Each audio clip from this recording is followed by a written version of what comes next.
Welcome to Kenton's videos. Enjoy the video.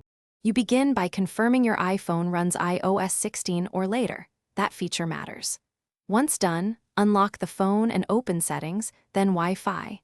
Tap the active network to view details. You need the network name and password visible. You do this because later steps use that precise info to generate a QR externally. Accuracy avoids failed joins. Make sure you're on the local Wi-Fi and not using a VPN, since local discovery and sharing depend on direct network state. Next, copy the SSID and password exactly. Passwords are case-sensitive, so mistakes break the connection. Open a reputable Wi-Fi QR generator app or site and select the Wi-Fi option.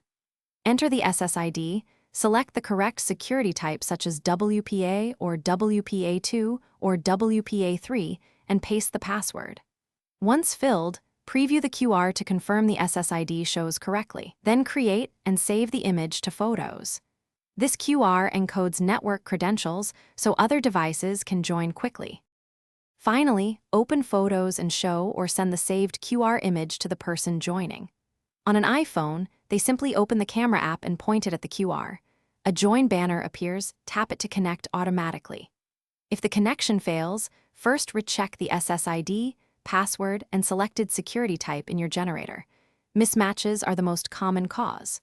Also make sure the router isn't filtering MAC addresses or limiting new devices, because those settings will block joins despite a correct QR. Thanks for watching. Consider subscribing if we helped you.